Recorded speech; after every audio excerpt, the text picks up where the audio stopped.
The inside has become total vacuum, so the doorway gets sucked in.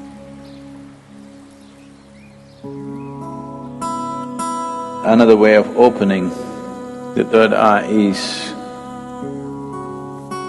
you contain everything inside.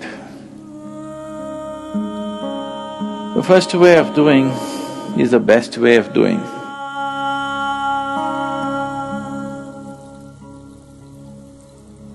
The most significant aspect of Shiva is that he opened his third eye. All the other things, he danced, he meditated, married twice, did so many things, that's not the thing. He opened his third eye. It's only for that we remember him even today. For that, even today, after thousands of years, we still bow down to him. Because there is no substitute for knowing. There is no substitute for knowing means. And there is no way to know unless your perception goes beyond your present levels of perception. Unless your ability to see is enhanced beyond its present limitations, there is no way to know.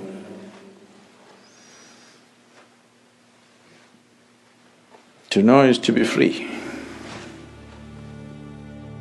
So, Shiva is significant for us not because he's wrecked in Himalayas,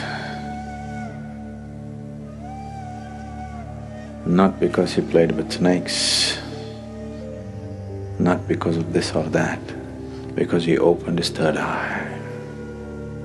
He perceived what most human beings fail to perceive. What is unseen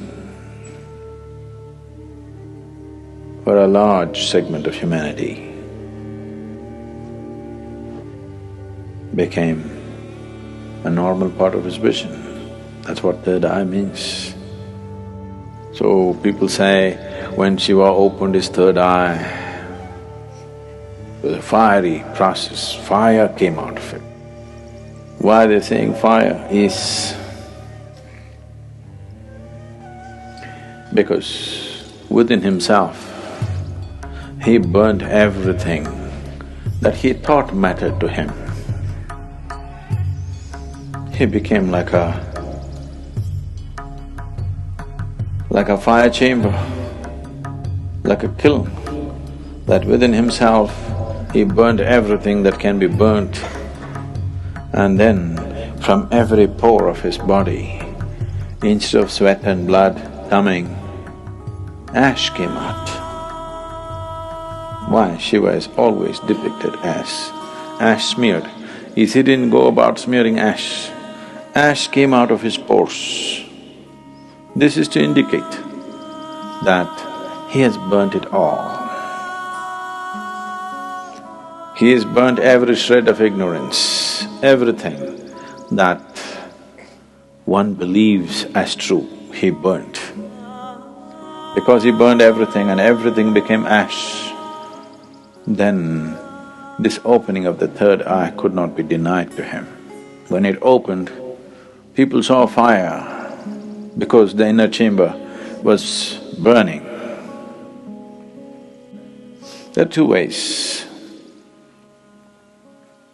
of opening the eye.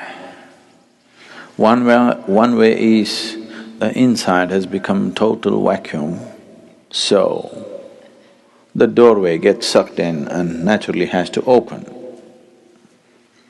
The doorway becomes limp and falls inward because there is nothing.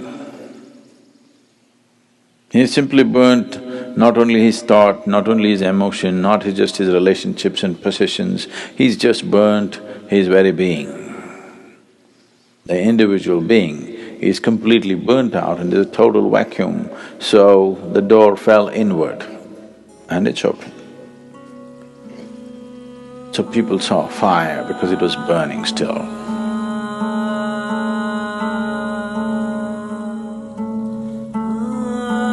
Another way of opening the third eye is you contain everything inside. Everything is contained. You did not find any expression for your thought, any expression for your emotion, any expression for anything. You could not even utter a word.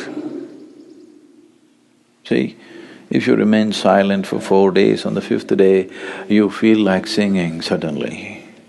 If you don't know how to sing, you want to howl like a wolf. Huh? Because you want to let go. You didn't let go anything, so much pressure built up, and this door got knocked open from inside. This is another way to do it. The first way of doing is the best way of doing, because if you open it by building pressure, it opens up today and again tomorrow it may just shut itself. Or before enough pressure builds up and this opens, something else freaks in you and you run away. Yes. Because the pressure builds up in such a way, if you have to hold it, you need… because you don't know what's happening, it looks like torture. It looks like 7th degree torture. If you're putting yourself through the whole process, then definitely your mind will ask, what is the point of going through this torture? Because it's a lot of torture. Not letting a single thought find expression, not letting a single emotion find expression, not uttering a single word, not finding expression to a single opinion that arises in your mind, single idea that arises in your mind. Oh, it'll burst you somewhere. If you hold everything intact, this will open, otherwise something else will freak. But you are a little… you're diplomatic. You believe in the middle path. That means you don't wish to get anywhere. People who believe in the middle path, they're determined not to get anywhere in their life. Middle path means just your comfort zone. Neither this nor that. Either you become empty, the sheer power of vacuum will open it, or you build up pressure in you, it'll burst open. 2 ways of opening. Middle path means you are a professional bullshitter. Really. Full-time bullshitter you are, not professional. Profession means they do it only part-time, right? They do it only certain times of the day. It doesn't matter where you go, you do your own stuff. Middle path. Middle path is a way of not getting anywhere, and after some time thinking, this doesn't go anywhere. Right now you're walking on the street, suddenly you found a big rock, there are only 2 ways to go, either this way or this way. This way a tiger is growling, this way there's fire burning. You think the best thing is middle path, that is to go into the rock. Obviously this is not going to go anywhere. This will give you good exercise for some time. If you try to go into the rock, it's a good exercise, really, it'll build a lot of good muscle if you take the middle path. It's just that you don't go anywhere.